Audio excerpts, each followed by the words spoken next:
Bienvenue sur Expertise AI, votre rendez-vous incontournable pour décrypter les grandes mutations du numérique et de l'intelligence artificielle. Cette semaine, l'actualité a été particulièrement dense et explosive. Google sous pression, entre décisions de justice, amendes records et nouvelles règles du jeu. L'intelligence artificielle, toujours plus présente dans nos vies, qui soulève autant d'espoir que de crainte. Fiabilité des chatbots, impact sur la santé mentale, place à l'école et dans l'entreprise. De nouvelles innovations technologiques comme la connectivité de pointe, mais aussi des cyberattaques redoutables avec des méthodes inédites. Enfin, le rôle croissant des réseaux sociaux et même des IA dans nos mobilisations et nos débats citoyens. Ici, nous allons au-delà des gros titres. Notre mission, c'est de vous donner les clés pour comprendre les enjeux, discerner les opportunités, mais aussi rester vigilants face aux dérives. Écoutons à présent une analyse approfondie de l'actualité IA de la dernière semaine, commentée par nos deux experts IA habituels.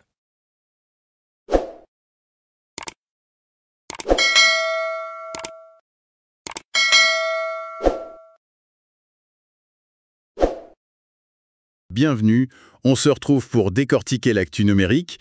Et quelle semaine, hein? Ça a bougé de tous les côtés. Ah oui, on peut dire ça. Entre Google face aux juges, l'IA qui, continue de soulever autant d'espoirs que de questions, la cybersécu. Sans oublier l'impact de tout ça sur la société, les mouvements sociaux. Bref, beaucoup de choses à analyser. Exactement. Alors, l'idée aujourd'hui, c'est d'aller creuser un peu derrière les gros titres, de comprendre les enjeux avec nos sources récentes, essayer d'y voir plus clair. C'est le but. Alors, au programme, on va commencer par Google et sa semaine. Compliquée. Puis, gros morceau sur l'IA, sa fiabilité, la santé mentale, l'école, l'entreprise. Ensuite, on a déniché une petite innovation intéressante, côté connectivité. On parlera aussi cyberarnaque, il y en a une nouvelle assez tordue, le click fix. Ah oui, j'ai vu passer ça. Et on finira par cette analyse des dynamiques sociales en ligne, comment tout ça s'influence. Voilà, un programme chargé, on y va. Allez, Google, donc. On parlait de semaine historique. Ça avait pourtant commencé par un soulagement pour eux, non? Oui, sur le front antitrust américain, on va dire. Le gros risque, c'était le démantèlement, la séparation forcée de Chrome et Android, par exemple. Et ça, la justice a dit non. Ouf, pour Google, j'imagine. Pourquoi cette décision? Le juge a été assez clair. Éviter un chaos technologique et économique, démanteler un écosystème aussi intégré, ça aurait eu des conséquences imprévisibles et potentiellement énormes. D'accord. Mais c'est pas non plus un blanc-seing, hein. Ils ont des conditions à respecter maintenant. Google va devoir partager certaines données de recherche avec ses concurrents et finit les contrats d'exclusivité pour être le moteur par défaut. Même s'ils peuvent toujours payer pour ça, hein. Voilà, ils peuvent encore payer pour être le moteur par défaut, mais plus d'exclusivité. C'est censé ouvrir un peu la concurrence. Bon, Google a direct annoncé qu'il faisait appel, évidemment. Donc structure sauvée, mais avec des contraintes. Sauf que juste après ça, la douche froide. Ou plutôt, les douches froides financières. Ça a commencé où? Aux US encore? Oui, retour aux US, mais cette fois pour la vie privée. Et là, c'est 425,7 millions de dollars d'amende. Ah oui, quand même. Pour quelle raison? Collecte de données de localisation. Apparemment, même quand les utilisateurs pensaient avoir désactivé la fonction, Google continuait à collecter. Ça concerne près de 100 millions de personnes. Aïe, ça touche à la confiance. Et la France n'a pas été en reste avec la CNI. Non, la CNI a frappé très fort. Amende record pour elle, 325 millions d'euros. Record de la CNI. Pourquoi cette fois? Les pratiques publicitaires dans Gmail. Essentiellement, des pubs envoyées sans avoir obtenu un consentement clair et préalable des utilisateurs. Ça commence à chiffrer sérieusement. Et pour couronner le tout, l'Union européenne a rajouté sa couche. Et quelle couche? Près de 3 milliards d'euros? 2,95 milliards pour être précise. 3 milliards? Le motif? Abus de position dominante sur le marché de la publicité en ligne. L'UE estime que Google favorise ses propres services pubs au détriment des autres. C'est un message très fort de l'Europe. Impressionnant. Donc en résumé pour Google, structure préservée, mais des amendes colossales et de nouvelles règles du jeu. Une semaine très très coûteuse. Tout à fait. Ça montre bien la pression réglementaire qui s'accentue partout. Passons à l'IA, toujours au cœur de l'actu. Et d'abord, la fiabilité. On se sert tous de ces chatbots, mais est-ce qu'on peut leur faire confiance? Surtout sur l'info chaude, l'actualité.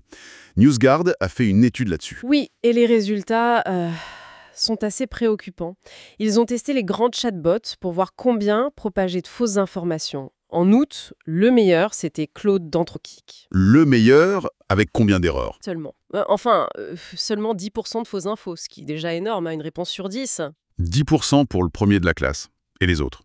Grog de Musc, ChatGPT. Alors, Grok sur X, c'était 33%. ChatGPT, moins bon, 40%. Et le plus surprenant peut-être, Oui, Perplexity, celui qui cite ses sources, qui a l'air transparent. Il est avant-dernier avec 47% de réponses contenant de la désinformation. 47, presque 1 sur 2. Alors qu'il donne les sources, c'est sous ça. Comment c'est possible? C'est tout le problème. Citer une source, ça ne veut pas dire que la source est bonne. Les IA apprennent sur le web, et le web est plein de fake news, de sites malveillants. Donc l'IA absorbe tout ça, même le poison. Exactement.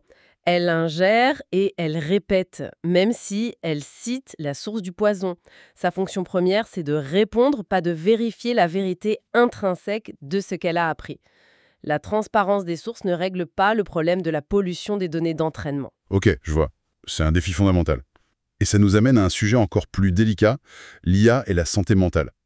Il y a eu des cas tragiques de personnes qui se sont confiées à des IA avant des actes désespérés. OpenAI a réagi. Oui, face à ça, OpenAI a annoncé des mesures d'ici la fin de l'année.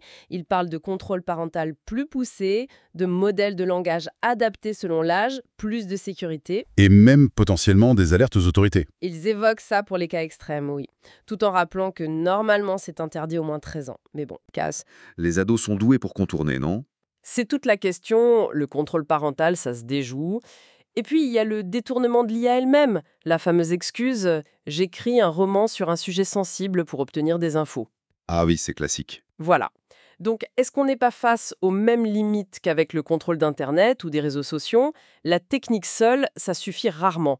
Ça repose beaucoup sur la communication, l'accompagnement humain au final. Mais la tendance de fond, elle est là. Les gens se confient au chatbot. J'ai lu cette histoire dingue du MIT Tech Review. Le psychothérapeute qui voit son patient utiliser ChatGPT en pleine séance pour l'aider à répondre. Celle-là, oui, c'est incroyable. Ça montre à quel point l'IA s'infiltre partout, même dans l'intime. Ça pose des questions éthiques énormes, c'est sûr. Bon, changeons de registre, mais toujours avec l'IA, l'éducation.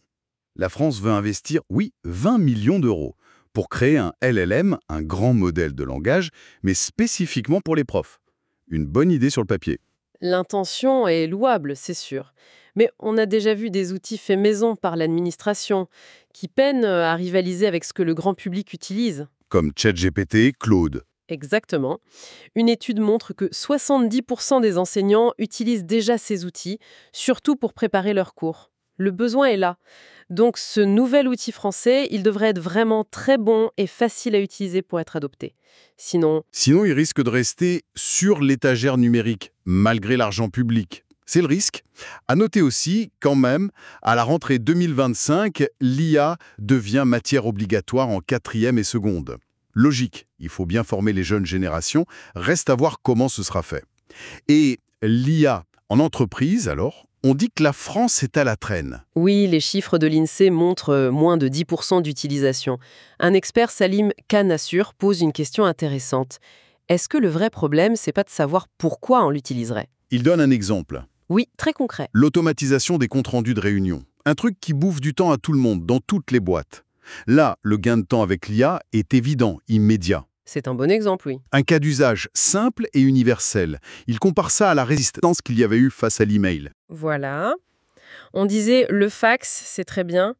Pourtant, une autre étude, du MIT cette fois, dit que 95% des entreprises qui utilisent l'IA ne voient pas de retour sur investissement clair. C'est paradoxal, non? Comment on explique ça alors, si l'outil peut être utile? Ce que dit l'étude, et Nazur aussi, c'est que le problème, c'est pas l'outil, c'est l'exécution, le déploiement. On achète des licences, mais on ne forme pas les gens. Pas juste au prompting, à comment parler à l'IA? Non, bien au-delà, il faut expliquer l'intérêt, accompagner le changement, intégrer l'IA dans le travail quotidien. C'est un enjeu d'acculturation, de conduite du changement. Et la conclusion est un peu brutale. Ne pas y aller, c'est risquer de devenir obsolète. Pas à cause de l'IA elle-même, mais à cause de ceux qui sauront s'en servir.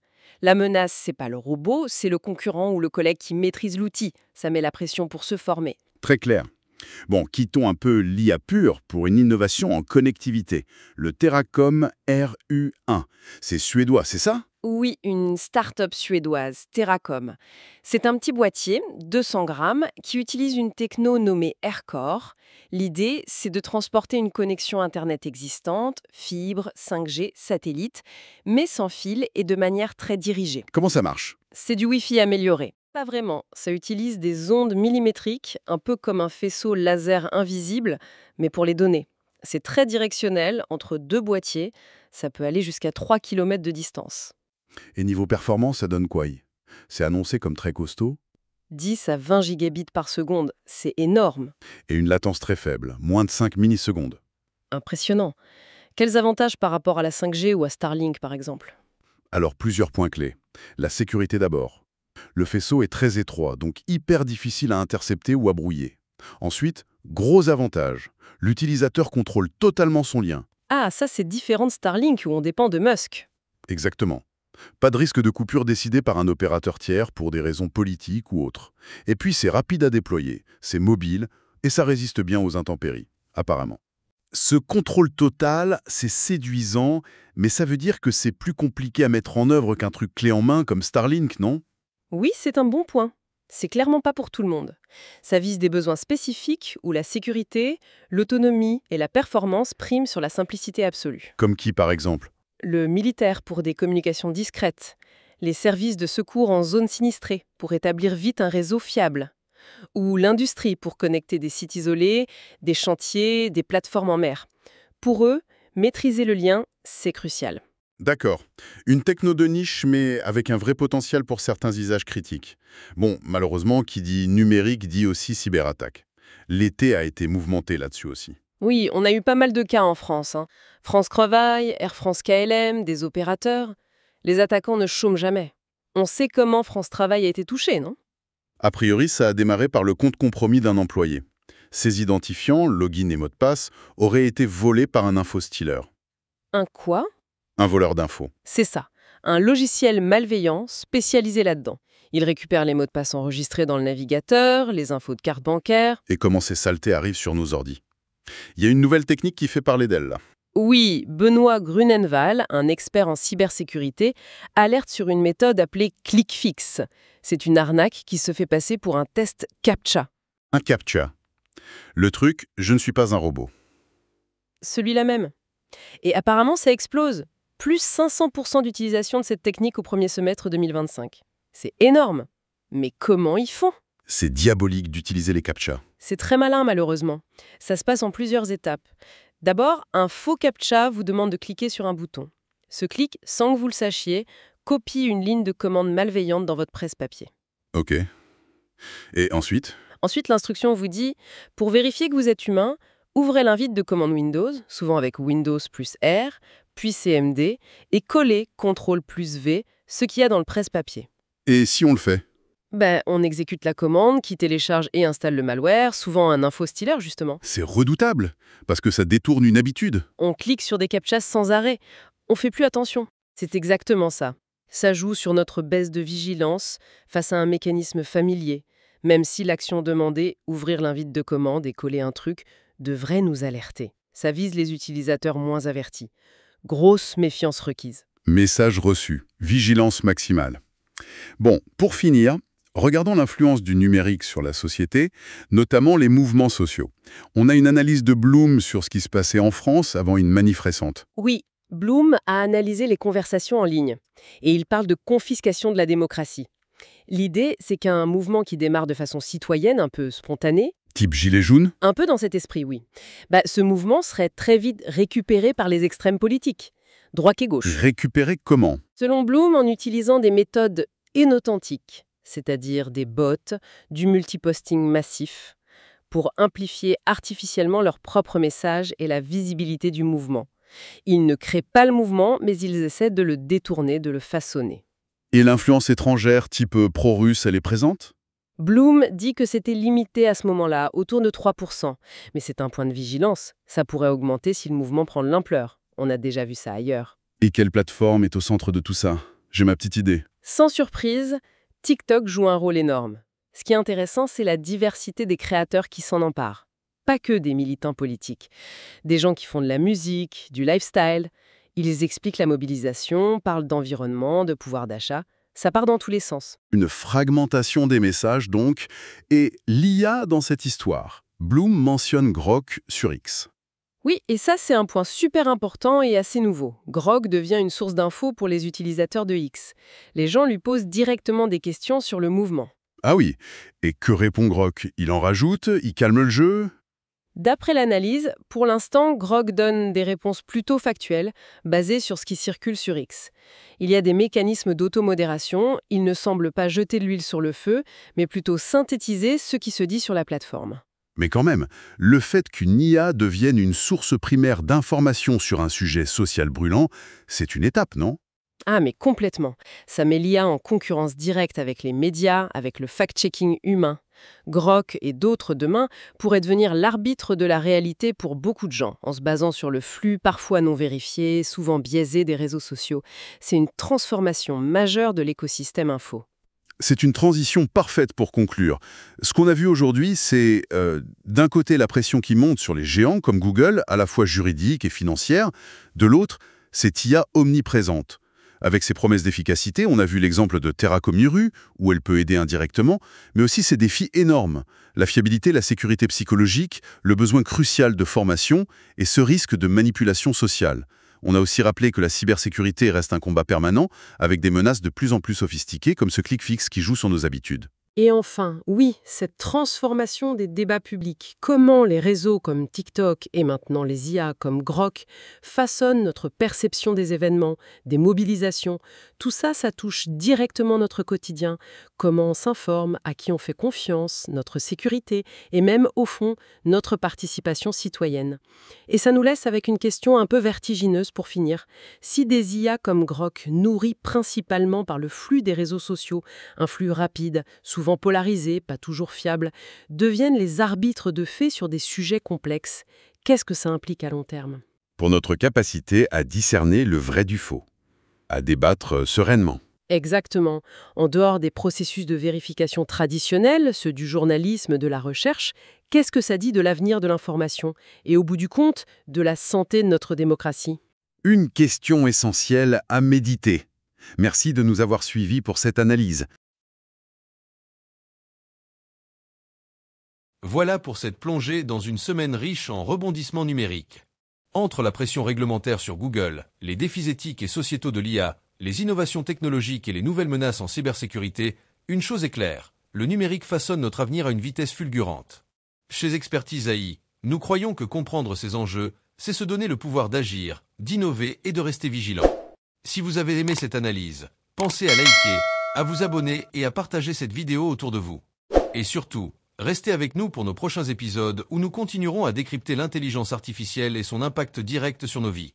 À très bientôt sur Expertise AI.